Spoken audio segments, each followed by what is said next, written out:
The Forbidden Tale, a comprehensive study on lesbian, gay, bisexuals, LGB in Iran. Kamil Ahmadi. Project Developer and Coordinator, Kamil Ahmadi.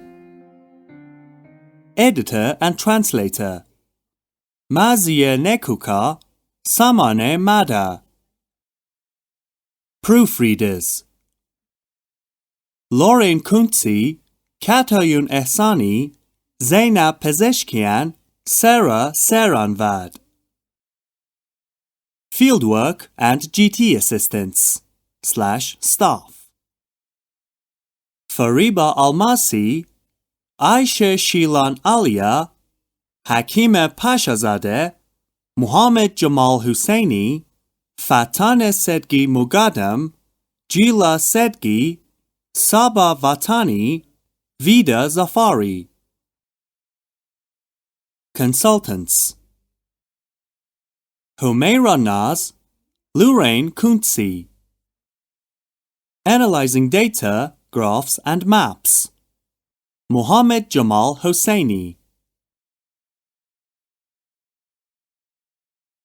Table of Contents. Acronyms, Acknowledgement, Glossary, Abstract. Chapter 1. 1. The Rhetoric of Sexual Orientation, Queer Theory Definitions, Explanations and History. 2. LGBT, the umbrella terms. 3. The three expressions of sexual prejudice. 4. Historical narrative of LGBT and its struggle. 5. LGB in Iran, the missing pieces. 6. Iranians not coming out but in the closets. 7. LGBT literature in Iran. Chapter 2. 1. Contemporary worldview of LGBT. 2. Increased tolerance of homosexuality. 3. Sexual orientation in the context of human rights. 4. United Nations perspective. 5. Legal and judicial perspective. 6. LGB human rights and the Muslims' world. 7. Iranian legal perspective on LGBT. Chapter 3.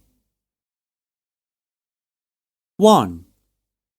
Psychological implications of sexual orientation on adolescent social life. 2. LGBT and the family. 3. LGBT and cyberbullying. 4. Analysis on religion and mental disorder patterns. 5. Religion Iranians' perspective. 6. Iranians LGB and asylum. Chapter 4. 1. The current study, The Invisible Lives. 2. Background of the research. 3. Methodology adopted from previous studies. 4. Methodology organization of the study. 5. Population and geographical location of the research. Tehran, Mashhad, Isfahan. 6. Area of interest and sampling. 7. Mixed research method. Snowball sampling method. Quantitative surveys. Qualitative research. Ground theory. 8. Limitations. 9. Ethical consideration. 10. Methodical challenges in conducting research. 11. Province-wise research. Chapter 5. Changing global paradigms. Way forward. Bibliography.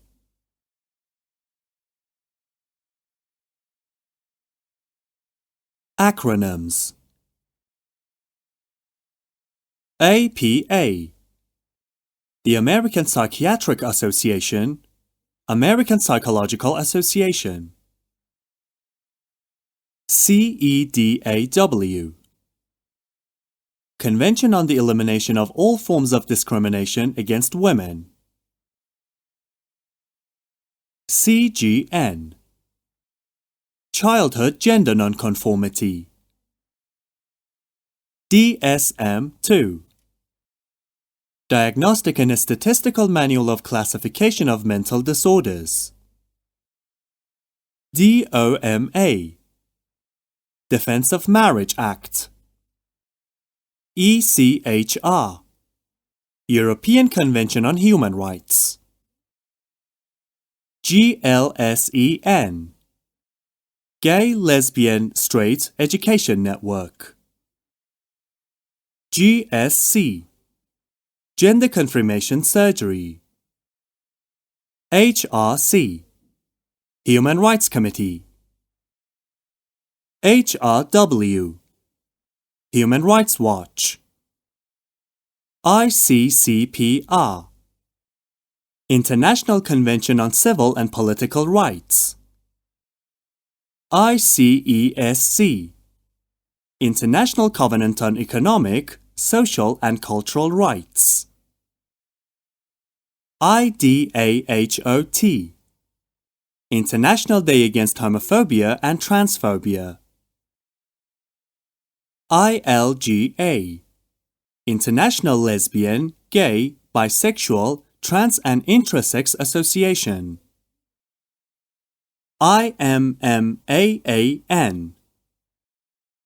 A Muslim LGBT, Lesbian, Gay, Bisexual and Transgender Support Group. LGB. Lesbian, Gay, Bisexual. LGBT. Lesbian, Gay, Bisexual, Transgender. MSM. Men having sex with men. NARTH National. Association for Research and Therapy for Homosexuality. NGO. Non-governmental organization. PDA. Public displays of affection. SOGI. Sexual orientation and gender identity. SOV.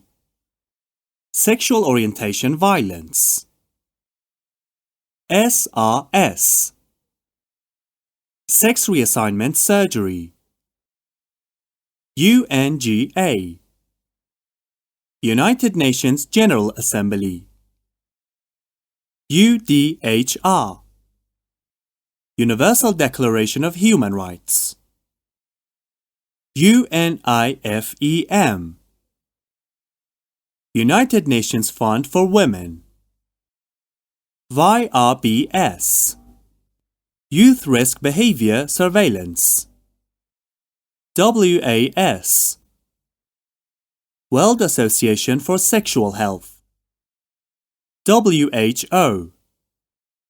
World Health Organization. WLUML. Women living under Muslim law. WSW. Women having sex with women.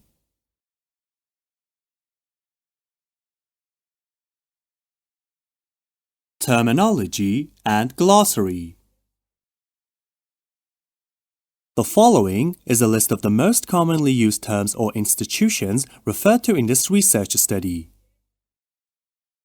Asexual, having no sexual desire for persons of the same sex or opposite sex. Bisexual, an individual who is emotionally, physically, and/or sexually attracted to males/men and females/women. This attraction does not have to be equally split or indicative of a level of interest that is the same across the genders or sexes an individual may be attracted to. Cisgender describes people who identify with the sex they were assigned at birth. Coming out. Coming out describes a person who is open about being bisexual, gay, lesbian, or transgender. Coming out is a lifelong process of self-acceptance of one's sexual orientation and/or gender identity. Gay. Male who are primarily emotionally, physically, and/or sexually attracted to the members of the same sex or gender. More commonly used when referring to men who are attracted to other men but can be applicable to women. This umbrella term is often used to refer to the LGB community as a whole, or as an individual identity label for anyone who does not identify as heterosexual. It is also noteworthy to observe that the word gay is used for the first time on film in reference to homosexuality. The first time gay, meaning homosexual, was used as such in a film. todayifoundout.com, 17 January 2011. Gender. A term that refers to social or cultural distinctions associated with the given sex. It is generally considered to be a socially constructed concept. These set of socially constructed standards of community, identity, and covert and overt behaviors ascribed to persons by virtue of their apparent biological makeup. American Psychological Association Task Force on Gender Identity and Gender Variance, 2008. West and Zimmerman, 1987. Gender has been viewed as a critical means by which societal structures of power, privilege, and oppression are shaped, Maradi and Yada, 2011, a person's sex, as determined by their biology, does not always correspond with their gender. Therefore, the terms sex and gender are not interchangeable. Gender identity.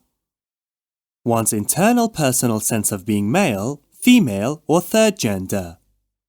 For transgender and third gender people, their birth-assigned sex and their own internal sense of gender identity do not match. Heteronormativity. The set of power relations that normalize and regiment sexuality, marginalizing everything outside the ideals of heterosexuality, monogamy, and gender conformity. Heterosexual. An individual who enduring physical, romantic, emotional, and/or spiritual attraction is to people of a different sex.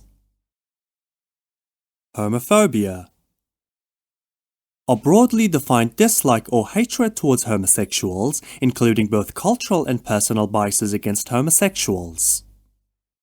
Homophobia has dual facets including both internalized homophobia, i.e., the internalization of society's anti-homosexual sentiments within the psyche of gay and lesbian individuals, as well as external, generally heterosexual homophobia. The internalization of society's anti-homosexual sentiments within the psyche of gay and lesbian individuals, as well as external, generally heterosexual homophobia. It can be measured on a continuum from mild anti-homosexual bias through overt-phobic avoidance of same-sex socialization. 5. 1983. Homosexual.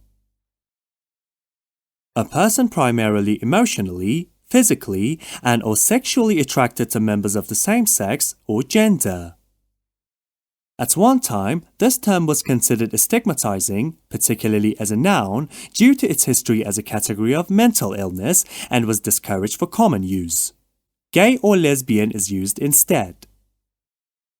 A 1993 Janus report estimated that 9% of men and 5% of women had more than occasional homosexual relationships. The 2000 US Census Bureau found that homosexual couples constitute less than 1% of American households. In August 2002, Gallup, the average estimates were that 21% of men are gay. Intersex describes a person whose biological sex is ambiguous. Lesbians, women who have the capacity to be attracted romantically, erotically, and or emotionally to some other women. In August 2002, Gallup, the average estimates were that 21% of men are gay and 22% of women are lesbians. Lesbian, gay, bisexual, transgender. Individuals who fall in between the two endpoints are typically labeled as bisexual and treated as a single homogeneous group by researchers. Sex refers to physical or physiological differences between male, female, and intersex bodies, including both primary sex characteristics, the reproductive system, and secondary sex characteristics, such as breasts and facial hair. The physical biological state of a person's genital area that makes him or her fit into the categories labeled female or male. Sexual orientation. An enduring emotional, romantic, sexual and/or affectional attraction to another person. It can be distinguished from other aspects of sexuality, including biological sex, gender identity, the psychological sense of being male or female, and the social gender role adherence to cultural norms for feminine and masculine behavior. Sexual orientation discrimination, equality, and human rights.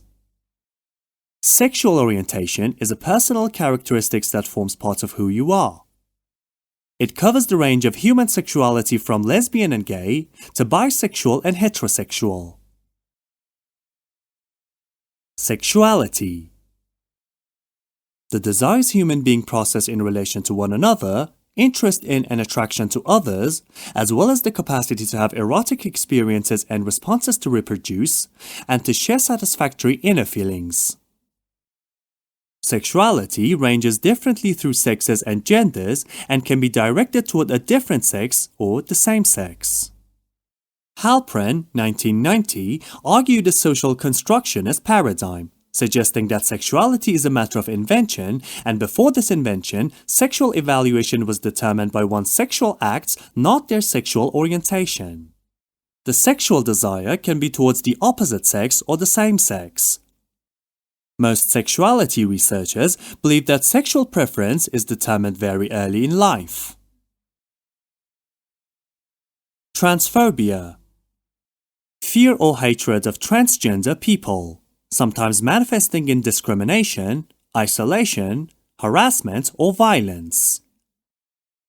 See also phobia, homophobia. Transgender.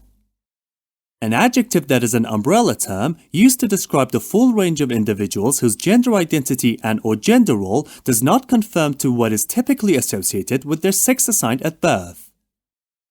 Sex and gender do not always align. Whilst the term transgender is commonly accepted, not all TGNC people self-identify as transgender. Individuals who fall in this category may feel as if they are in the wrong gender, but this perception may or may not correlate with the desire for surgical or hormonal reassignment. Meyer and Labarsky, 2013. Page 1 of 7, Definitions related to sexual orientation and gender diversity in APA documents. APA Dictionary of Psychology Citation, American Psychological Association, 2015. Tamkeen. A legal concept under Iranian legislation that refers to the submission of a woman, wife, to the will of her husband. Although the terms cited above assist in distinguishing the gradations of sexuality, they still reinforce the idea of sexual orientations as existing on a continuum between homosexuality and heterosexuality.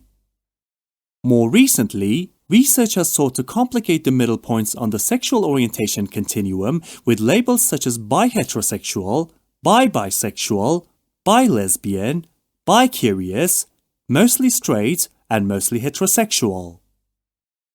In addition, these labels place bisexuality and other plurisexual experiences as a blend of heterosexual and homosexual desires and linguistically serve to rectify distinct categories of heterosexual, lesbian, gay, and bisexual to the exclusion of other identity labels.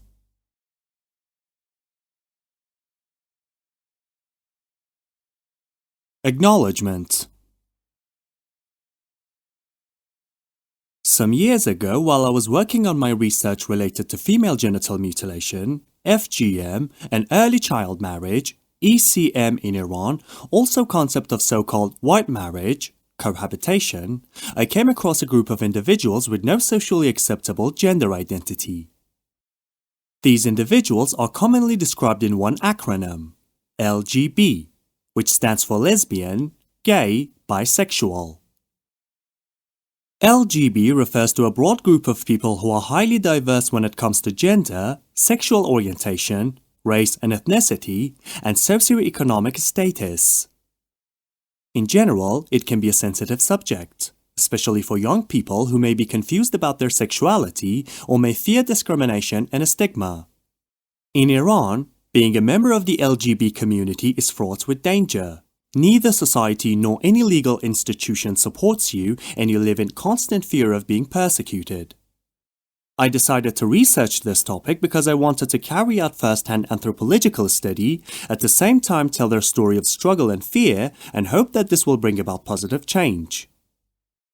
That encounter was a life-changing moment for me, and I gained the courage to explore the secret lives which are unknown to many of us.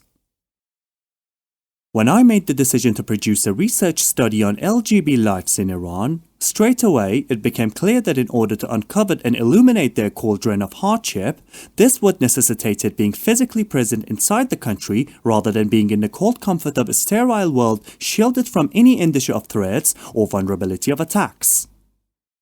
The research committed to clarity amidst the reigning of suppression, felt the need to tell their story to the world by exposing what it actually means living in a jurisdiction that denies LGB's existence and the difficulties that befall those whom has to deal with their family, relatives, and the public.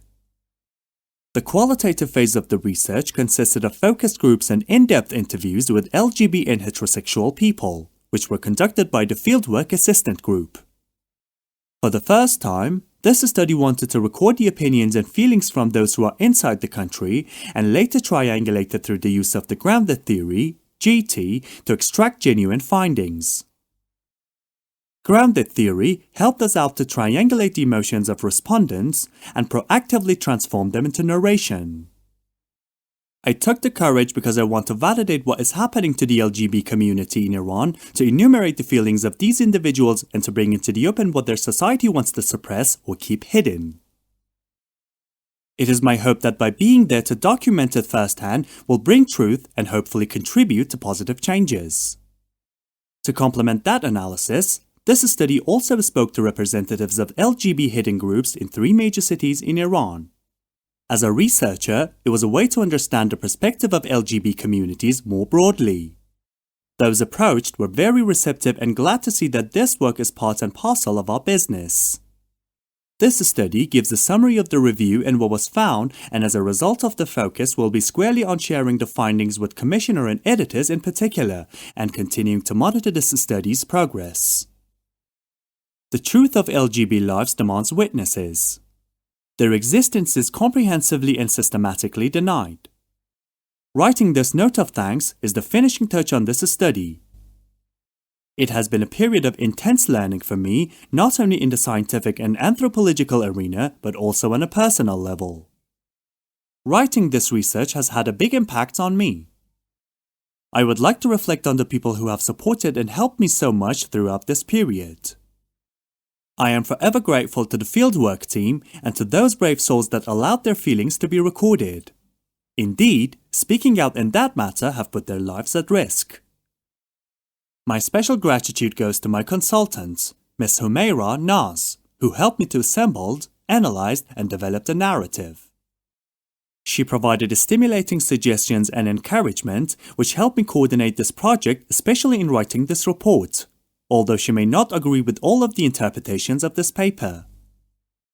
I would like to thank Lorraine Kunzi and Katayun Ehsani, whom assisted with the editing and proofreading and provided insights and expertise that greatly assisted the research. I would also like to show my gratitude to the LGBT groups, medical doctors, and research centers for sharing their pearl of wisdom throughout the course of this research, and also thank my anonymous reviewers for their beneficial insights and comments on an earlier version of the manuscript. Any errors are my own and should not tarnish the reputations of these esteemed persons. I am grateful to all of those whom I have had the pleasure to work during this and other related projects. Each of the members of my fieldwork group has provided me exclusive personal and professional guidance and taught me a great deal about scientific research and life in general. This team and group research project was only made achievable by detailed fact-finding, field-based training, support, and assistance. In this regard, I would like to thank my first assistant, Ms. Fariba Almasi, for her great work, analysis, and team leading the fieldwork stages. Ms. Aisha Shilan Aliya, who accompanied me by helping with data collection and GT analysis, along with Ms. Hakima Pashazadeh, Ms. Jila Sedki, Mr. Sabah Vatani, Ms. Vida Zafari, Ms. Fatina Sadki, Ms. Galaita Hoseinpour. My thanks also goes to Ms. Zainab Pazeshkian, who edited the Farsi version of this work and made it precise and structured. I would also like to thank Mr. Mohammed Husseini in preparing the summary of the research and data analysis. I am much obliged to thank all my friends and the LGB community members during the fieldwork stages in Tehran, Mashhad, and Isfahan for their support, hospitality, views, and suggestions. Nobody has been more important to me in the pursuit of this project than the members of my family. I would like to thank them whose love and guidance are with me in whatever I pursue. Thank you very much, everyone. Kamil Ahmadi, Tehran, Iran, 2018. Word to the readers. When I made the decision to produce a research study on LGB lives in Iran, straight away it became clear to me that in order to uncover and illuminate the constant fear and suppression they live under, this would require me being physically present inside the country. There is no doubt that LGB individuals in Iran are entitled to be a part of the wider community and their existence needs acknowledgement.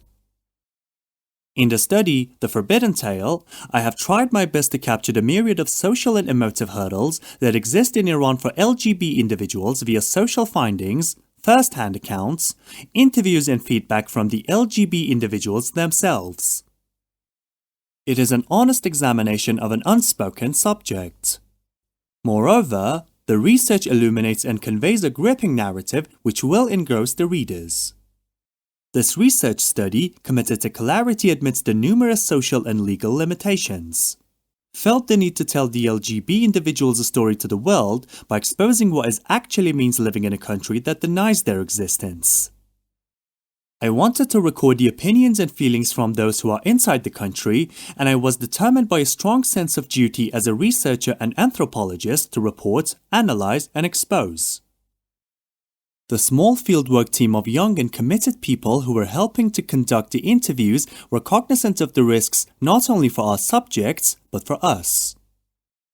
Speaking out could further endanger their lives. Knowing that, they bravely treaded into this territory and were supported by a united view regarding sexual orientation as a human right. In Iran, for LGB individuals, openly being oneself is either comprehensively or systematically denied by the system and society, or can turn one into an unfortunate statistic. What was apparent from the beginning of this research study was the constant fear that LGB individuals live under. Their unease and distress of being exposed was real. Moreover, many of them live a dual existence, heterosexual during the day and at opportune moments are LGB at night. They keep their voices lowered as they live with the constant fear that their family or friends would find out. Voicing their opinion was hazardous due to these security concerns. As they were aware of police decoys, they were more cautious about meeting up. I have changed names to protect sources. The researchers took the risk to research the topic because we wanted to validate what is happening to the LGB community in Iran, to enumerate the feelings of these individuals and to uncover what their society wants to suppress or keep hidden. It is my hope that by being there to document it firsthand, this will bring out the truth and hopefully contribute to positive changes both within the society and the system. I am forever grateful to those researchers and to those brave souls that allowed me to record their feelings. Abstract. Sexuality is a central aspect of humanity and encompasses sex, gender identities and roles, sexual orientation, eroticism, pleasure, intimacy, and reproduction. Sexuality is experienced and expressed in thoughts, fantasies, desires, beliefs, attitudes, values, behaviors, practices, roles, and relationships. Whilst sexuality can include all of these dimensions, not all of them are always experienced or expressed. Sexuality is influenced by the interaction of biological, psychological, social, economic, political, cultural, ethical, legal, historical, religious, and spiritual factors. Up until now, the human rights reporting and media coverage of the LGBT community from Iran has mainly been compiled and documented from those who left Iran and are living in exile. There have been very few, if any, research studies undertaken on the LGBT community in contemporary Iranian society and how the LGBT community is viewed from the individual's own perspective. In essence, there is scarcely any information about the experiences of LGBT individuals in Iran. More specifically, there has been little or no research about their lives and how LGBT people in Iran feel that their experiences are affected by their sexual identity. This study attempts to fill this gap on this important subject. To the best of my knowledge, this is the first study conducted inside Iran exploring LGBT in Iran. The present research study contributes a unique dimension to the literature on LGBT by focusing specifically on Iran. This study examines this unvisited field of sexuality in Iran by looking into the multiple complex dimensions of sexual identity and nuances within the LGBT community against arising recognitions of one's sexual orientation. This study challenges misunderstandings of LGBT and sexuality in Iran by scrutinizing the myths and narratives that have so often misinformed gender, development policy and practice in order to inspire a more inclusive approach. This study is incredibly complex as it gives more than just a simple overview of sexual orientation and thoughts about gender within the spheres of the individual's private and public lives. For the first time, this intense research centered on in-depth interviews with over 300 individuals, 60% male and 40% female, in 3 major Iranian cities: Tehran, Mashhad, and Isfahan. This study addresses the challenges arising from contemporary changes in gender relationships and how it is played out in Iran whilst providing readers, LGBT communities, universities and research centers, public and social advocates, and students with the theoretical and methodological frameworks in which LGBT is explored and researched.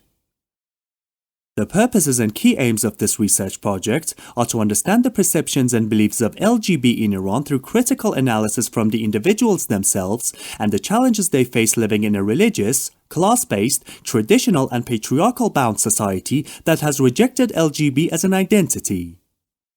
It is here where this study begins to seek why. The necessity of focusing on LGB society and the vulnerability of its oppressed and silenced members was the motivation to shed light on the state of affairs of LGB individuals who have been intentionally neglected and socially marginalized. This study weaves together phenomenological, hermeneutic, postmodern, and depth psychological approaches to create a methodology of subjectivity suitable for researching the LGB experience that encompasses the examiner's own intuitions and feelings in the research study's verification criteria for safeguarding objectivity. This approach places the individual as the final arbiter of any psychological discovery and thus provides unique solutions for the understanding of sacred phenomena that are firmly grounded in the felt experience of embodied subjectivity. Methodology: organization of the study, sampling, structures, measures. The data for this research study was collected over the course of 1 year between 2016 and 2017. Most projects of this nature lack sound methodology and often suffer under the almost inevitable weakness of convenience sampling. LGB individuals in Iran belong to a silenced minority who are often compelled to hide their sexual orientation from their families and friends out of a well-funded fear of reprisals and social rejection. Although this study that the 300 individuals may not be representative of the general population of LGB individuals in Iran, but by far 300 interviews are more than enough to achieve a high standard and credible research method. This research study undoubtedly offers a window into the lives of LGB individuals in Iran who live covert lives. It is the hope that the findings and conclusions in this study will lead to new policies and interventions. Hopefully, future research studies should replicate this research with a larger, possibly nationally representative population, and outline the extent to which results vary by individual who identified as LGB. This study is retrospective. Adults provided information about experiences that took place during their adolescent years. This plausibly lends itself to bias recall when describing specific family reactions to their LGB identity. To minimize this concern, this study created measures that queried as objectively as possible whether or not a specific family behavior or response related to their LGB identity actually occurred. Additionally, there was concern that respondents either will not answer sensitive questions regarding sexual orientation or will answer inaccurately. In particular, the study took extra precautions to enhance the privacy of the survey environment to encourage respondents to respond to sensitive questions sufficiently without feeling shy or self-conscious. A unique feature of the scope of this research study is that it focuses only on LGB and not transgender and/or transsexual individuals who possesses two different sides of sexuality that operate simultaneously. Transgender is normally part of the LGBT acronym. Transsexuals have been intentionally excluded from this study as their status in Iran is somewhat legally approved.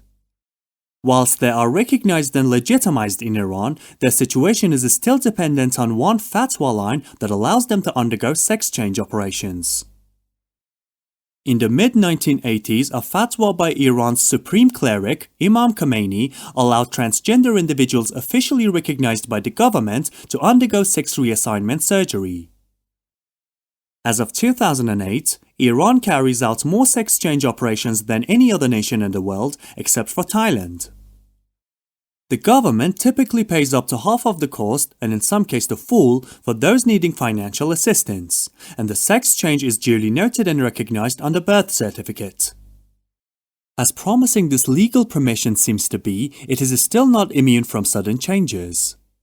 For example, at any time a supreme cleric can issue a superseding fatwa revoking this right, and thus deny transgender basic civil and social rights. This important fact has been one of the reasons to exclude transsexuals from this research, in addition to the fact that transsexuals in Iran have already been studied and widely written about. Although transsexuals as an identifiable group suffer from the same problems as homosexuals, such as labeling, violations, and bullying, the crucial difference is that the government does not deny their existence. Transsexuals, in comparison to LGB individuals, face less stigmatization and ostracization in Iran. For further discussion, see chapter LGBT rights in Iran. There was also a very genuine pressing concern amongst the researchers about sensitization and drawing attention to transsexuals' relatively fragile position in Iranian society. This concern equally underlined the decision to concentrate the research on LGB individuals and exclude transgenders. Thus, taking into consideration time constraints, it was decided to focus the research study on LGB attitudes, feelings, beliefs, experiences, and reactions in Iran in order to gain a large amount of information over a short period of time. The necessity of focusing on LGB society and the vulnerability of its very oppressed and silenced members is of paramount importance.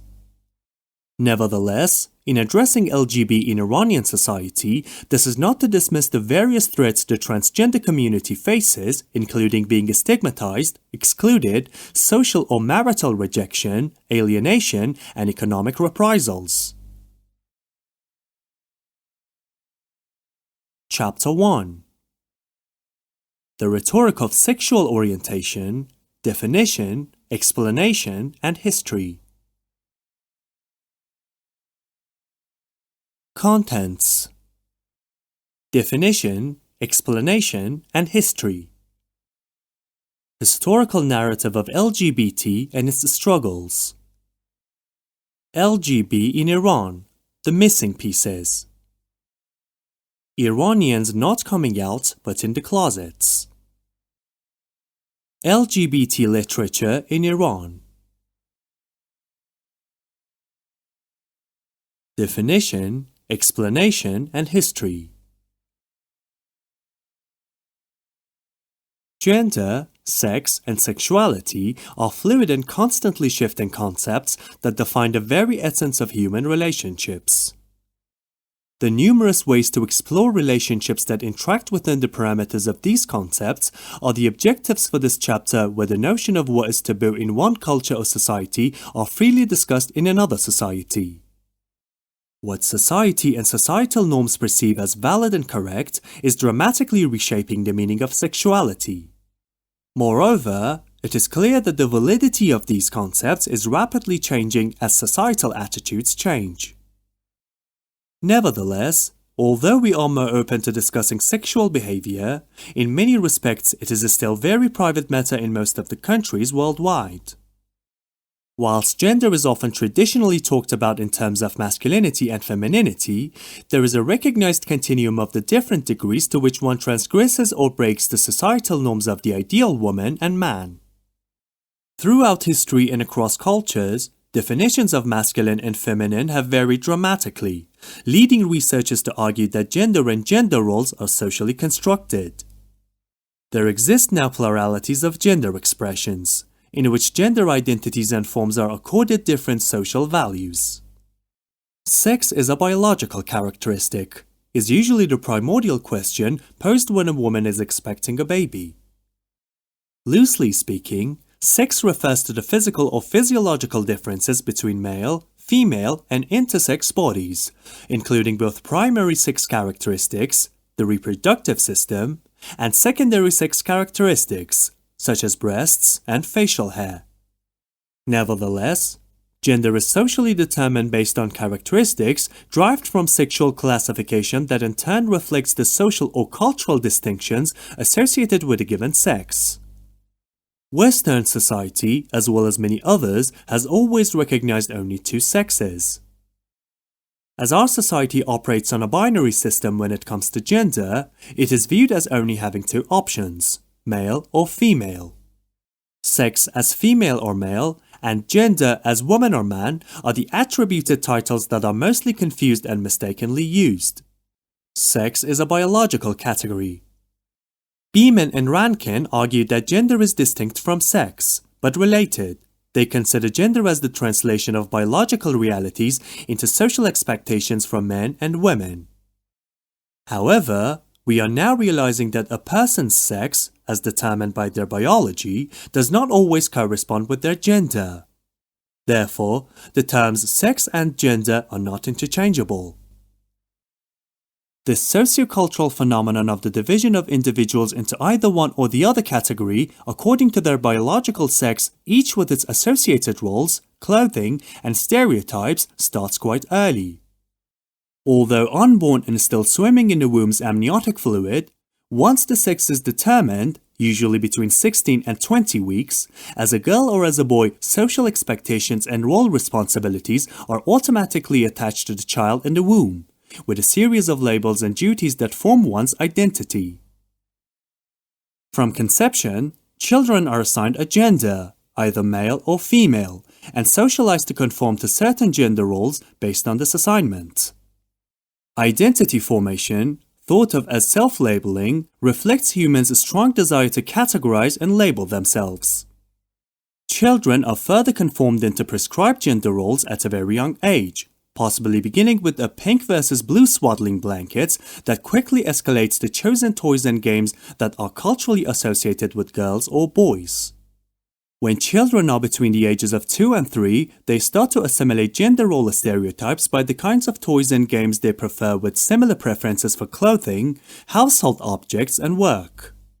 These gender roles continue to be constructed and later reinforced through accepted and approved social relationships and economic and political power dynamics. Society has its own defined characteristics of a man or a woman, reinforced by its socialization process that conditions individuals to mimic and demonstrate a flawless adaptation of these carefully defined characteristics. However, characteristics of gender demonstrates enormous variation amongst different societies. For example, in certain Western cultures, it is considered feminine or a trait of the female gender to wear a dress or skirt. Whilst the idea of a man wearing a skirt is strictly taboo in some parts of the world under certain circumstances, it is generally acceptable for men to wear skirts. Furthermore, in many Middle Eastern, Asian, and African cultures, dresses or skirts, often referred to as sarongs, robes, or gowns, are viewed as masculine. Similarly, the skirts referred to as kilts worn by Scottish males does not make him appear feminine in his culture. Generally speaking, gender refers to the widely shared set of expectations and norms linked to how women, men, girls, and boys should behave. The dichotomous view of gender, the notion that one is either male or female, is specific to certain cultures and is not universal. In fact, the hetero-homosexual binaries, the current sexual paradigm in American culture, is a relevantly recent creation. In some cultures, gender is viewed as fluid. What is interesting to note is that some societies accept a third dimension where an individual is not thought of as homosexual, but only as a passive effeminate partner. Previously, some anthropologists used the term burdak to refer to individuals who occasionally or permanently dressed and lived as the opposite gender, as noted amongst certain Aboriginal groups. The burdak, gay Indians, were thought of as a third sex. It was acceptable for a man to have sex with a burdak, but a taboo for burdaks to have sex with each other. This acceptance of a third gender can also be seen in the Samoan culture, in what is referred to as a fa'afafine, roughly translated as the way of the woman. This term describes individuals who are born biologically male but embodies both masculine and feminine traits. Fa'afafines are considered an important aspect of Samoan culture. Indeed, individuals from other cultures may mislabel them as homosexuals, because fa'afafines has a varied sexual life that may include men or women. Strict societal constructed norms are expected to be adhered by both genders. In Western culture and industrialized nations, this translates to masculine versus feminine. Consequently, people tend to think of masculinity and femininity in dichotomous terms, viewing men and women in distinctly different opposites. Consequently, people tend to think of masculinity and femininity in dichotomous terms, viewing men and women as distinctly different opposites. Through this socialization process, one is introduced to certain norms that are typically linked to one's biological sex. The norms are policed, internalized, and upheld by a system of punishment and privileges. Although biology plays a pivotal role, the way in which sexuality is expressed and acted upon is highly influenced by society's ideas of what is and is not correct. At an early age, individuals are socialized to these norms from their family, education system, peers, media, and religion. The societies we live in dictate the right and wrong way to behave as men and women, and these are mapped into right and wrong sexual practices, beliefs, and behaviors. The polarization of roles based on gender demands that its members engage in upholding the straight-laced defined characteristics inherent in the traditional belief systems by exhibiting behaviors concurrent with those teachings, including role modeling behaviors. Thus, any behavior that falls outside these accepted straight-laced norms of defined characteristics clash against social acquiescence and therefore are not accepted. This deeply rooted mechanism of adherence to the socially accepted belief does not tolerate any deviations or changes, including a strong excluding force in order to maintain strictly valued narratives. The deeply rooted relationship between one man and one woman is sacred. According to this system, with the support of history, customs, well-established norms, and the omniscient power of religion, the sacred is distinguished from the profane. What is deemed profane is any other sexual relationship or desire that exists outside this carefully socially prescribed norm of man being with women. Now, the LGBT classification is challenging these norms and dichotomy. Although behaviors that are understood as masculine and feminine vary across cultures and time, newly emerging human rights standards and the lack of empirical evidence supporting the pathologization and medicalization of variations in sexual orientation expression have challenged these carefully socially prescribed norms. Historically, the terms sex and gender have been used interchangeably, but in modern society, their meanings are becoming increasingly delineated. The emerging new way of viewing sexual orientation demands for more inclusive strategies that bring in women, men, and transgender. However, this is not seen in class-based, traditional, and patriarchal Iran. These issues are discussed more openly in the following chapters. Within the past 2 decades, the discourse on gender and sexuality has undergone many paradigm shifts. Mainly due to the introduction of new terms to define sexual orientation and with the emergence of the queer theory in the 90s that developed in the context of gay and lesbian studies. The queer theory argues that identities are not fixed, but somewhat fluid. Research over several decades has demonstrated that sexual orientation ranges along a continuum, from exclusive attraction to the opposite sex to exclusive fascination with the same sex. This is a natural part of what one is and is not a choice. Though usually set early in life, a person's sexual orientation can change over their lifetime. It is not unusual. This is called fluidity, the notion that an individual's attractions and thus their sexual identities can change over time, consequently making it not static. Although confusion can prevail, which often models sexual orientation with gender identity, both narratives are not synonymous as there is a very prominent difference. Sexual orientation relates to whom you are attracted and whom you feel drawn in terms of romance, emotions, and sex. It is different from gender identity. Gender identity is not about attraction towards someone, but about who you are, male, female, or genderqueer, etc. The expression of gender identity describes a person's psychological identification with a particular gender rather than their attraction to people. The American Psychological Association described it as the person's basic sense of being male, female, or of indeterminate sex. This term was initially coined in the middle of 1960s, describing one's persistent inner sense of belonging to either the male and female gender categories. The concept of gender identity has evolved over time to include those people who do not identify either as female or male. A person's self-concept of their gender, regardless of their biological sex, is called their gender identity. Sexual orientation includes the individual physical and affectional sexual preferences for relationships with members of the same sex and/or opposite biological sex. Sexual orientation is not a characteristic of an individual, as it can be also defined in terms of relationships with others, or in other words, the intimate personal relationship where people feel the deep need for attachment and intimacy.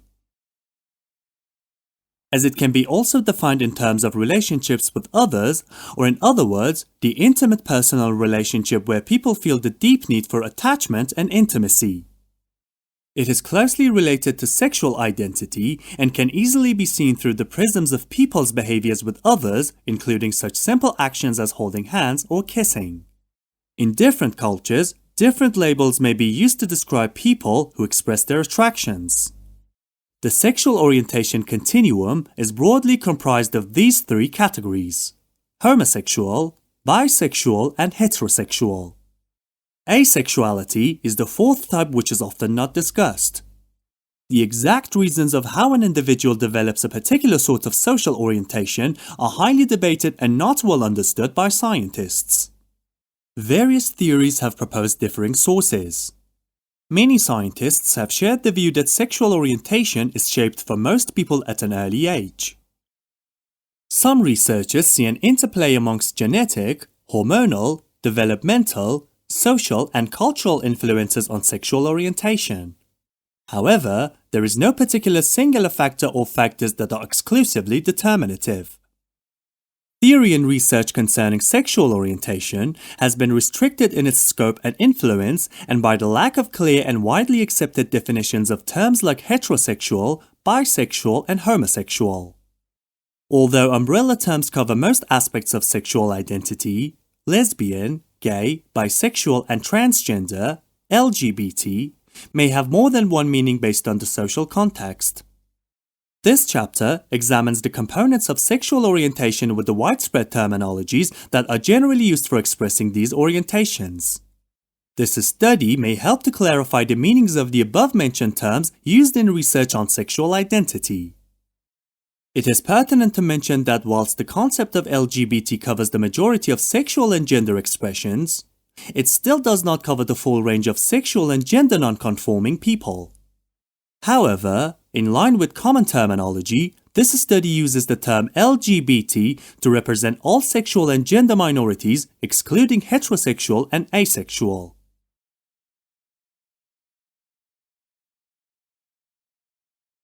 Historical narrative of LGBT in its struggle.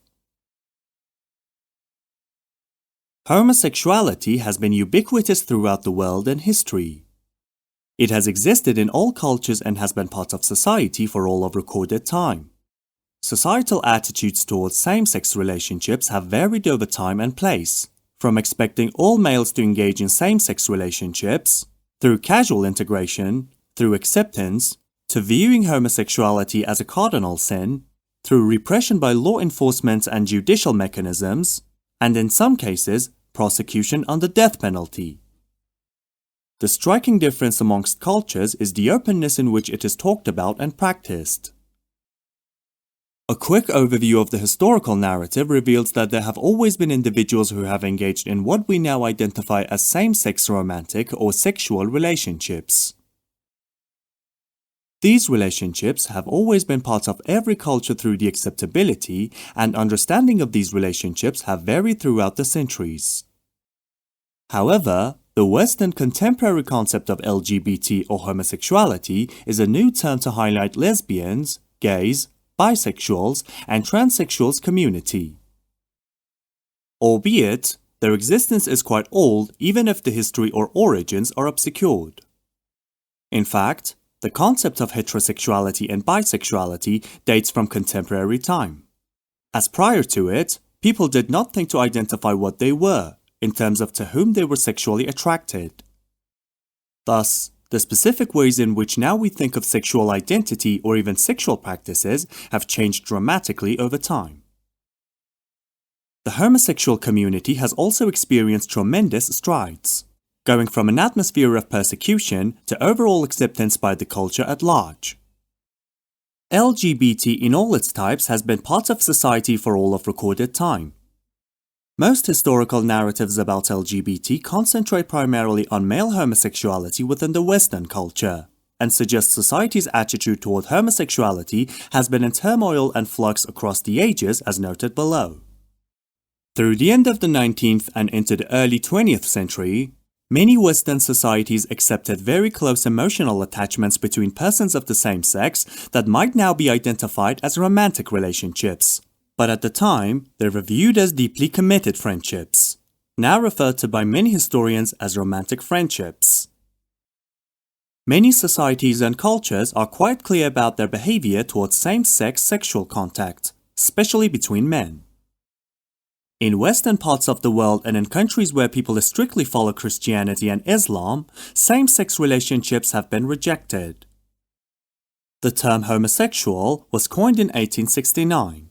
Up to that time, homosexuality was not viewed as separate orientation. This newly accepted sexual orientation began to emerge, suggesting that an individual's sexual attraction towards someone of the same sex was an inherent and unchanging aspect of their personality.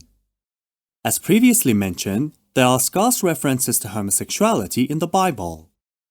Homosexuality in the Bible is first mentioned in Genesis 9:2-24, in which many Christian scholars believe that Ham, the youngest son of Noah, committed a homosexual act with his father whilst the latter was asleep, having been overcome with wine. The Bible acquaints us with some of the earliest taboos on the subject from Old Testament tales such as Leviticus admonitions. If a man also lie with mankind as he lie with a woman, both of them have committed an abomination. They shall surely be put to death. Their blood shall be upon them. And, in the same way the men also abandoned natural relations with women and were inflamed with lust for one another. Men committed shameful acts with other men and received in themselves the due penalty for their error. In Deuteronomy 22:5, cross-dressing is condemned as being abominable. By contrast, homosexual behavior was accepted in certain countries and time periods, such as in ancient Rome and Greece. As mentioned above, many early accounts of homosexuality indicated that a permissive attitude with same-sex relationships existed in many cultures, and at the very least had been considered a transitional rite of passage for young men in early Greek and Roman societies. In fact, the two most principal areas of historical inquiry, which have been studied by historians in relation to ancient occurrences of homosexuality, are Greek and Roman homosexuality. The largest amount of material pertinent to the history of homosexuality is from Greece. From notable philosophers and writers such as Plato, Xenophon, Plutarch, and Pseudo-Lucian, to plays by Aristophanes, to Greek artwork and vases. Professor James B.D. Young, professor of New Testament language and literature at Western Seminary in Portland, Oregon, has also noted that homosexuality seems to have existed more widely amongst the ancient Greeks more than any other ancient culture.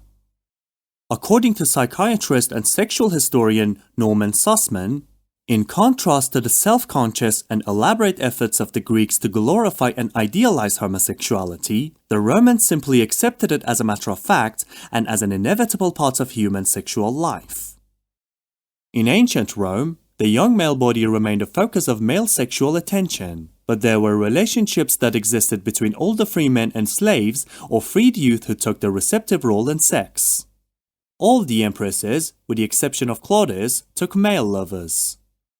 Many of the most prominent men in Roman society were bisexual if not homosexual. Julius Caesar was called by his contemporaries every woman's man and every man's woman. During the Roman Empire under the rule of Augustus, the first recorded same-sex marriage happened. Homosexual prostitution was taxed, and if a Roman was caught being sexually passive with another male, citizenship could be revoked. In the Middle East, the same permissive attitude existed. An 11th century Persian ruler advised his son to alternate his partners seasonally with young men in the summer and women in the winter. Many of the love poems of the 8th century Abu Nuwas in Baghdad and of other Persian and Urdu poets were addressed to boys. In medieval mystic writings, particularly Sufi texts, it is unclear whether the beloved being addressed is a teenage boy or god, providing a quasi-religious sanction for relationships between men and boys. By contrast, Egypt's history of homosexuality is somewhat enigmatic, as the documents and literature that actually contain sexual-oriented stories never explicitly alluded to a homosexual nature. Ancient Egyptian documents were ambiguous and never clearly stated that same-sex relationships were seen as reprehensible or despicable. And no ancient Egyptian document enumerated that homosexuality is sanctioned under criminal law. Instead, poetic and flowery paraphrases were used. The best-known case of a plausible homosexual relationship in ancient Egypt is between two high officials, Neankhnum and Khnumhotep, that took place under Pharaoh Neauzer during the 5th dynasty. c. 2494-2345 BC. Although each man had his own respective family with children and wives, upon their deaths they were buried together in the same mastaba tomb. In the 19th and early 20th centuries, men who had been persecuted for their sexuality in Europe often sought refuge in Morocco, and long before same-sex marriage was dreamed of in the West, male-on-male partnerships were recognized and marked with a ceremony in the remote Egyptian oasis of Siwa. Before pre-Victorian times, people did not perceive homosexuality as a distinct identity, but rather thought of all sexuality within the framework of heterosexuality. Some cultures assumed that all persons harbored homoerotic feelings. During Victorian Britain, 1837 to 1901, the notion of homosexuality was rarely spoken of in Victorian society. Unlike other European countries, newspapers, legislature, and medical journals resisted speaking about this perceived taboo subject. This lack of information from these communication medium reflected the acute level of unwillingness and strict taboo to the point that the public neither wanted to hear nor needed to know about homosexuality. This naturally had a direct effect on the discussion of homosexuality throughout society. It was erroneously thought that by not disseminating this information to the public, the issue would simply disappear. It was only towards the mid-20th century that sex psychology was even brought into existence, where homosexuality was considered to be a condition. Nevertheless, the Victorian period is a key moment in the history of sexuality. It is the era in which the present-day modern terminologies we use to structure the ways we think and talk about sexuality were invented. From the 1880s, sexologists such as Richard van Krafft-Ebing and Havelock Ellis pioneered a science in which sexual preferences were analyzed and categorized. They created terms including homosexuality, heterosexuality, and nymphomaniac. At the academic level, the study of homosexuality began in Germany, where it was combined with the struggle to eliminate state prescriptions against homosexual practices. In this regard, Karl Heinrich Ulrichs, a German law student and journalist who was the secretary to various civil servants and diplomats, was the front-runner responsible for the creation of the labels used in the discourse about homosexuality. By writing about the contemporary concept of homosexuality, he changed the entire discourse on same-sex relationships. Today, he is seen as the pioneer of the modern gay rights movement. In 1864, the term homosexuality appeared in print for the first time in a German-Hungarian pamphlet written by Karl Maria Kurtbeny, one of the first to formulate a scientific theory of homosexuality. Up to that time, homosexuality was not viewed as a separate orientation. His view that homosexuality is inborn was a major departure from previous and subsequent theories that viewed homosexuality, sodomy, as an acquired vice. Both of the terms did not exist until the second half of the 1860s. Undoubtedly, he was one in a long and continuing queue of researchers who believed that there was a biological basis for homosexuality. In the world of print media, the New York Times was the first major publication to use the word homosexuality. According to Dines and Donaldson 1990, both terms moved from Germany and entered the English language towards the end of 19th century in a translation of Psychopathic Sexualize, a work by Richard van Krafft-Ebing. He attempted to catalogue various forms of sexual behavior. In the early years of 20th century, homosexuality was seen by many as a psychiatric disorder, and was part of the American Psychiatric Association's diagnostic manual until 1986. However, the term heterosexual was the product of the 20th century. Katz, 1995, in his book The Invention of Heterosexuality, discusses the evolution of the term heterosexuality. According to him, the term entered the English language a little more than 100 years ago. He termed the 20th century a heterosexual century, where according to Katz, heterohypothesis was stabilized, fixed, and widely distributed as the ruling sexual orthodoxy. Nevertheless, from the mid-1890s until the 1960s, American popular culture became acquainted with the terms heterosexual and homosexual. And thus, a new sex-differentiated norm started dominating the hetero population, which was seen as superior over the homosexuals, gays, lesbians population. An overall examination of the history of society's overt aversion to and rejection of homosexuality reveals how strongly homosexuality was rejected. For example, the trial of Oscar Wilde resulted in a successful prosecution under the Criminal Law Abandonment Act 1885 for gross indecency and a 2-year sentence of hard labor in prison. In Brazil, Adolfo Camina published his controversial novel Bom Crioulo, in English, The Black Man and the Cabin Boy, that dealt with homosexuality at its center theme and race, a black man as the story's hero.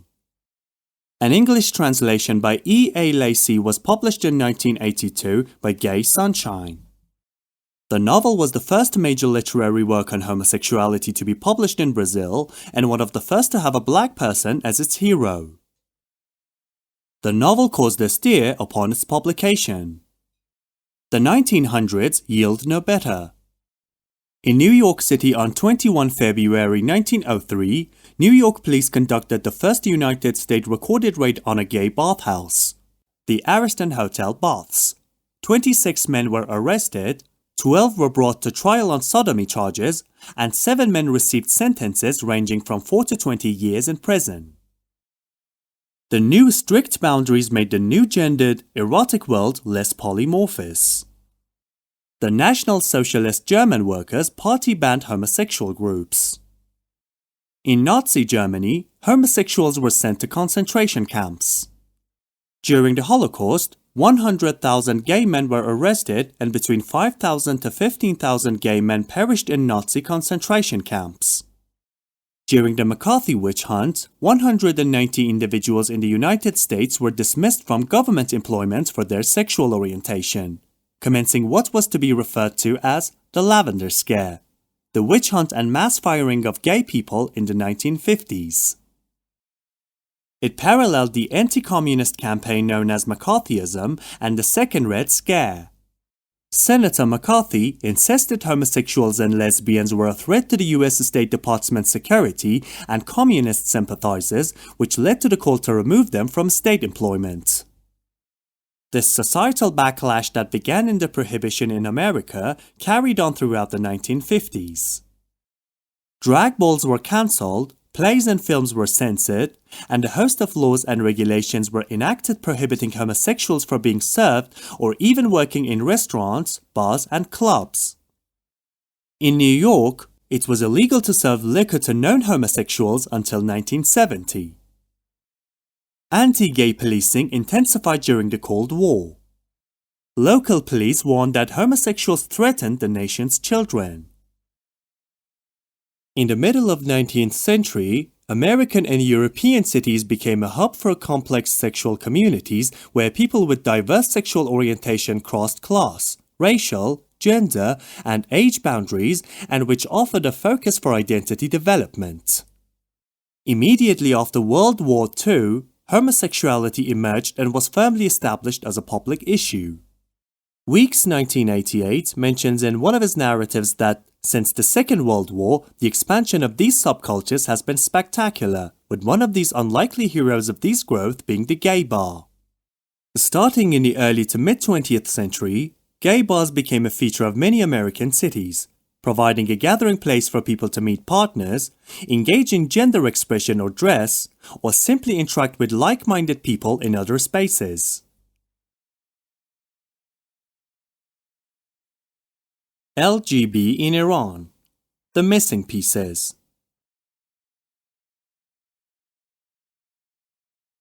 Homosexuality has always been a contentious topic in Iran due to the stigma surrounding the homophobic views of certain members of society, which related to a radicalized view of sexuality, cultural norms concerning sexuality and gender, and connections to religious institutions. Iran is a traditional society that operates on a basic premise that homosexuality is an abnormality. Traditional society dealing with what are assumed abnormalities such as heterosexualism is not a new story in Iran, nor is the combat against it. But the manner in which Iran exposes perceived abnormalities to maintain control over its sexual minorities is yet a controversial issue rooted in its past and carrying on in the present. An extract from the work of Mehrangis Khan concludes that members of the LGBT community in Iran are viewed as the ones who depart significantly from mainstream religious values or social expectations. LGBT rights activists thus face huge obstacles in their efforts towards accommodating their identity in the current context of Iranian society. In Iran, there is no standardized measure of gender binaries. Sexual desires are bound to intricate, deep-rooted, everlasting social definitions to such a significant extent that sometimes it is difficult for homosexuals themselves to distinguish, understand, and accept their own orientations.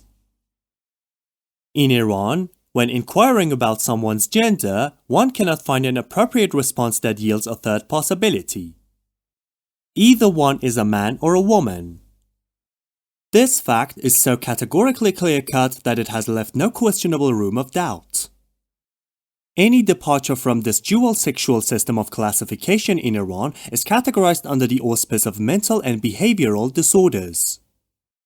Iran emphasizes the complementarity and unity of the two sexes, each associated with distinguishable gender roles.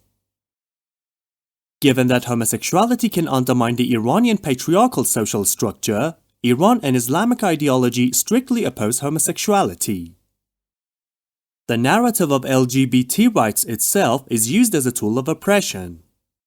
Hate crimes against queer communities are very much a part of their existence. Even the nominally inclusive term LGBT that represents lesbian, gay, bisexual, and transgender sexualities is restrictive.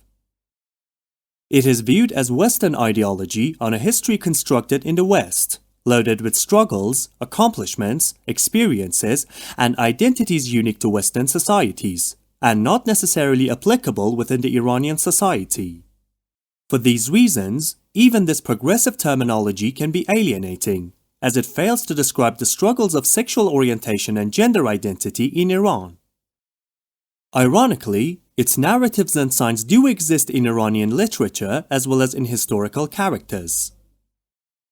There have not been many freely conducted surveys or personal research studies on LGBT in Iran where researchers have been able to contribute to the existing body of already acquired knowledge about the LGBT community.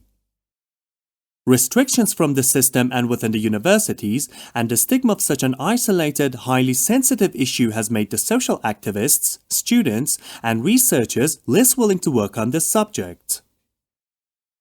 Outside of Western countries, psychological research on SOV in Iran is almost non-existent.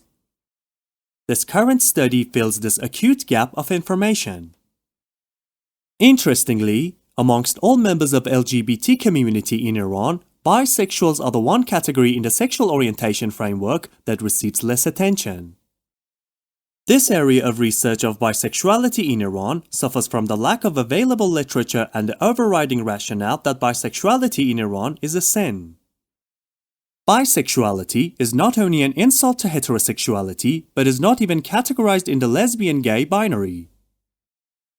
In many respects, bisexuals are viewed as the unacceptable within an already unacceptable group. In addition to thorough analysis of the LGBT discourse in Iran, this research study also revealed an uncomfortable fact. The unacceptance of bisexuals was the norm and frequently the familiar attitude. It is the method and approach in which Iran exposes these assumed abnormalities in order to maintain control over its sexual minorities. The societal control element has always existed. The current Iranian penal code upholds a zero-tolerance approach with respect to LGBT individuals. But the fact is that in most cases, these rules and regulations exist only in law and not in practice. As previously mentioned in Chapter 1, the most recent execution of a person convicted under the penal code for being homosexual occurred a decade ago. In cases of LGBT sanctions, whilst there is still a great deal of pressure and oppression in Iranian society, including the fact that LGBT individuals are not immune from arbitrary arrests, the draconian and strict rules of sanctions are not as heavy-handed as they were in the past. These groups are normally tolerated by the system. Police normally do not venture to LGBT's known gathering venues, commonly known spots and parks, and often allow many social networking groups to operate within Telegram, Facebook, and WhatsApp social platforms. When there is a crackdown, they are usually freed. The latest recent example is the case of the arrests of more than 30 gay individuals in a party in Bagh Bahadaran, located in Isfahan in April 2017. Although all were imprisoned, eventually they were able to hire lawyers and were released by providing the court with bail and perhaps written statements promising not to repeat and assemble. This light-handed approach is not the same for women. LGBT have been oppressed during the sociocultural transformations in contemporary Iran, while femiphobic attitudes have been central to this marginalization. Notwithstanding the profound distortion of the concepts of femininity and masculinity in the course of the modernization and Islamization of the country, defeminization of the public space and prioritization of the masculinity in gender discourses have been crucial to all social transitions that intended to feed their desired social ideal identity.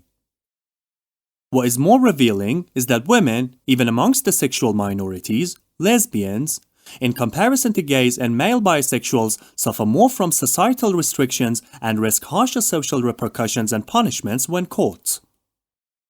Women are already marginalized in Iranian society as the demands of their patriarchal society and draconian policies define their existence. They are even more so marginalized if they are lesbian. Frequently familiar and not at all surprising is that there is a heightened level of discrimination towards women even within the category of sexual minorities.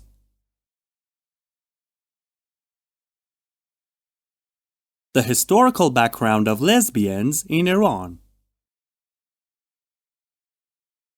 In contemporary Iran, the prevailing legal system discriminates against females. This is quite evident from the fact that Iran has not ratified the International Convention on the Elimination of All Forms of Discrimination against Women. It is noteworthy to observe that the United States, one of the first signatories of the Convention on the Elimination of All Forms of Discrimination against Women, when it was adopted by the UN in 1979, is the only industrialized democracy in the world that has not ratified CEDAW. Lesbians, in comparison to gays, suffer more from restrictions, sanctions, and even have more social punishments when caught. Deprived from freedom of movement and action, similar to other types of sexual minorities, lesbians seem to be under much more societal pressure and denial. Even within the sphere of condemnation for wrong actions, social gender discriminations still play a heavy-handed role in the classifications and acceptable parameters of GBV. Lesbians, in comparison to gays and male bisexuals, risk harsher punishments when caught. This important observation was revealed when interviewing several LGB individuals in Mashhad, Tehran, and Isfahan. Lesbians seem to be under much more pressure and denial and bear a particularly heavy burden. We can only conclude that even in conducting these alleged wrong actions, the predetermined secondary status of women in a highly patriarchal Iran still plays a role of classifications and permissible ranges of actions. Meanwhile, lesbian activity goes largely unnoticed, probably because in a male-oriented society, men do not give it much attention or do not regard it as a very significant act. However, when girls come out as lesbian, they encounter more restrictions and in some cases are hastily arranged early marriages. Lesbians have little chance or ability to challenge or resist when the familial decision is undertaken that they will marry a man. This can lead to situations where lesbians live their entire lives in marriages in which non-consensual, heterosexual sexual acts are continually and regularly forced upon them. Large segments of Iranian society remain steadfastly patriarchal, where the views and opinions of women are not of high importance. Although there has been marginal improvement and some changes encouraging women to come forward and take an active role in society, in the Islamic Republic of Iran, women remain legally and socially at a disadvantage. Social control, mainly in smaller towns and rural areas, is much more heavily exercised over women than men. Often observed in conservative families, at some point women are forced to marry, even if she is a lesbian, and even if she abhors intimacy with men. This is particularly in the case where the familial infrastructures are robust enough to ignore personal choices and control material choice. For those lesbians who are forced to marry a man against their wills, it leads to debilitating trauma to their personal, sexual, and mental health. Under Iran's civil code, a wife is required to be submissive to the will of her husband. Tamkeen. This naturally includes being sexually available to her husband whenever he desires. In this already fraught situation, for some of these women who are aware of their so, they are now in the precarious and hellish situation of realizing that they are not even attracted to males, let alone their chosen husband in these forced marriages, and now are forced to live and love outside the legitimized legal system. For many women whose lives are shaped, conditioned, or governed by laws and customs derived from Islam, this is an unimaginable nightmare. Leaving is an already insurmountable, if not impossible, task, and leaving because one is a lesbian is inconceivable. It will cause a scandal as well as adversely exacerbate and affect her social status, economic position, and health. There is the added trauma of repercussions from families.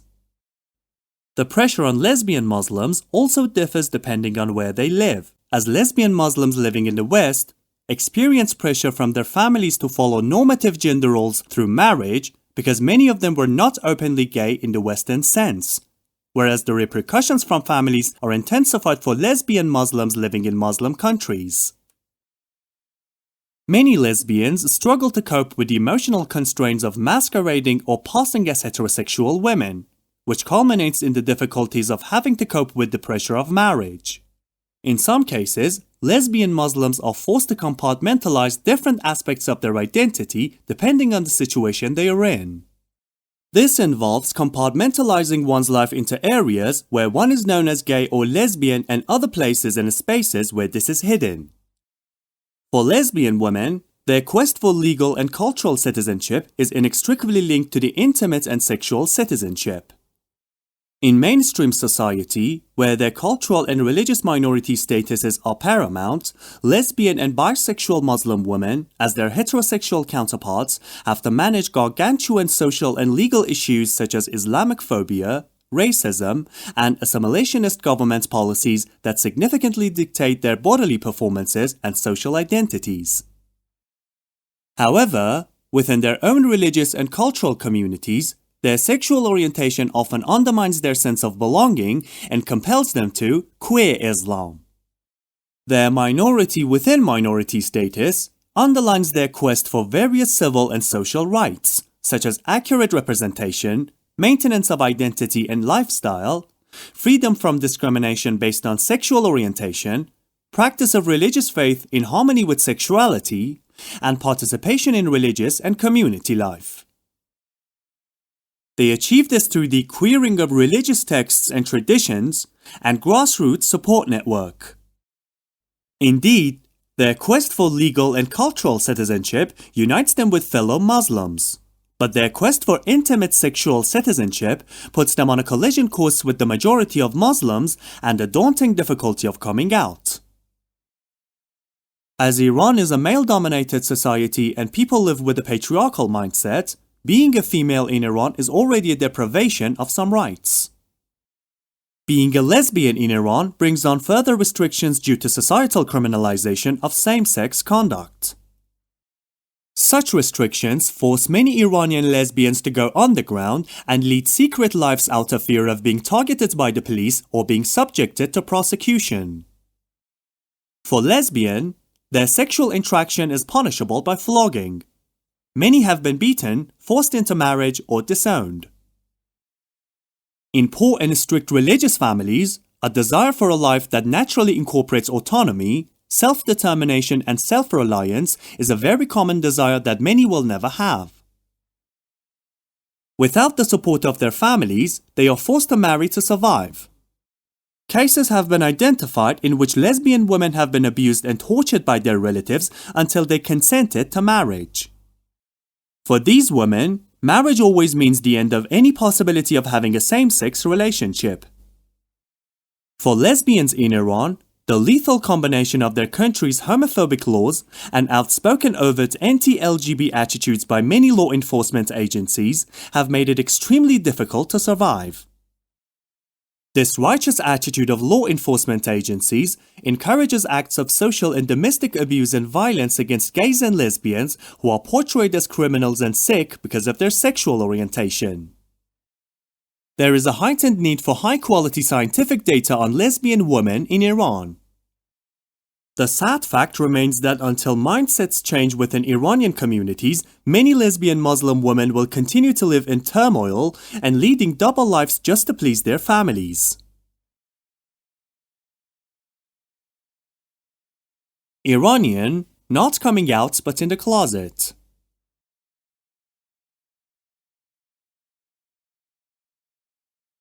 Iran's position on homosexuality is clearly defined and acknowledged by the Iranian's government and religious clerics. Therefore, LGBT finds it difficult to come out and declare their true sexual orientation. This is not only an Iranian issue, but commonplace in countries where non-heterosexual identity has been frowned upon and or rejected. Heterosexual unions are the only recognized ones. In such societies, a man is expected to marry, and as long as he fulfills his procreative obligations, the community does not probe into his extracurricular activities. Some Iranian gay men who are in heterosexual marriages prefer prostitution as the preferred way to have same-sex affairs. For others, staying in the closet is the only viable option. Coming out is the process through which an LGB individuals accept their sexual orientation or gender identity as part of their overall identity. It not only refers to the process of self-acceptance, but also to the act of sharing one's identity with others. In Iran, the consequences of an open homosexual relationship are severe, ranging from draconian prosecution, harassment, 100 lashes, and punishment by death. Homosexuality is an open secret and coming out a difficult trajectory to walk. It's simply something very few do, even in capital city Tehran. Many live in fear of being discovered and ousted. At the same time, Iranian homosexuals who are condemned both for their sexuality and nonconformist gender effeminacy have recently formed fictive kinships and backstage friendship groups in order to negotiate and attain a new social identity. Paradoxically, the life of transgender individuals, albeit by no means perfect, is more comfortable than the life of homosexuals. For homosexuals, it is unfathomable to declare their true sexual orientation. Unlike homosexuals, Iran has liberal laws with regards to transgender individuals, with an encouraging government that is very supportive of financing sex-changing surgeries. The 1980 fatwa by Ayatollah Khomeini, Iran's late supreme leader, declared that sex assignment surgery is a solution to gender identity disorder. He allowed the government through this religious ruling to supervise such surgeries. These sorts of surgeries are commonly referred to as GCS. However, the Iranian government's stance on allowing GCSs actually operate as another tool to destroy and persecute gays and lesbians in Iran. There is a belief, played out by the religious clerics and supported by the government, that a person is trapped in a body of the wrong sex. Iranian homosexuals are encouraged to undergo sexual reassignment surgery for their own benefit, thus discouraging LGB to live their lives in an open and peaceful manner. Although sexual reassignment surgery is not an official government policy forcing gay men or women to undergo gender reassignment, the pressure can be intense. The end result is that these individuals are now compelled to live with the pain and emotional scars. It is not hard to fathom that many of them did not genuinely desire the surgery. There are cases of mistreatment where the patient needs hospitalization after the surgery. Such cases of mistreatment may be seen as culminating in a medical recommendation for sex reassignment surgery and the accompanying hormonal drug therapy. This is reported by local news that in less than 4 years, from 2006 to 2010, over 1,360 gender reassignment operations were performed in Iran. These operations almost invariably lead to serious physical complications, depression, and in some cases, suicide. Further, many employers openly discriminate against people they deem as queer, rendering trans-identified individuals with little financial means and resulting in poor economic survival. As sex work can be conducted legally in Iran through the Shiite notion of a temporary marriage, participation in sex work is common and protected. For a trans-identified person who has undergone GCS, it is legal to have a temporary marriage conducted as often as once per hour, because there is no chance of pregnancy and thus negating any future parental responsibilities on the part of the soliciting party.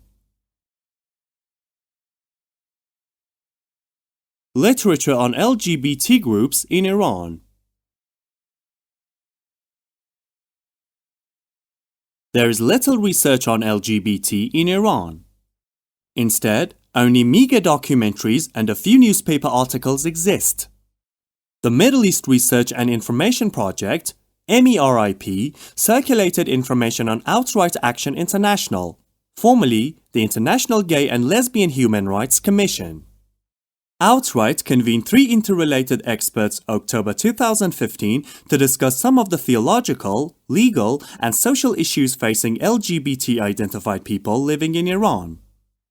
Previously, in 2012 and 2014, there were rounds of meetings held in Düsseldorf, Germany, in which Outright Action International brought together lawyers, human rights activists, and academics for a roundtable on the situation of LGBT and queer people in Iran, called LGBT Rights in Iran.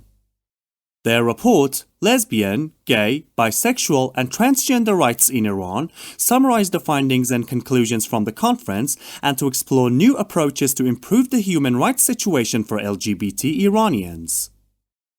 In 2013, the Iran Human Rights Documentation Center produced a 60-page report entitled Denied Identity: Human Rights Abuses Against Iran's LGBT Community. Although scores of interviews with gay, lesbian, and transgender Iranians were conducted, due to security concerns, the vast majority of individuals interviewed were no longer living in Iran. In contrast, this research study was conducted in Iran by interviewing individuals currently living in Iran. With the election of Hassan Rouhani as Iran's president, there were hopes that human rights would improve for the country's struggling LGBT community. To date, those hopes have not been realized. A joint letter written by 4 human rights organizations, Amnesty International, Human Rights Watch, International Gay and Lesbian Human Rights Commission, and Iranian Queer Organization, was sent to him in December 2013. The groups called for Iran to repeal its laws imposing anti-LGBT punishments, ranging from 100 lashes for consensual sexual relations between women to the death penalty for consensual intercourse between men. Joint letter to President Hassan Rouhani. Experts have voiced that despite President Hassan Rouhani overtures to the contrary, Iran will remain a deadly place for LGBTs.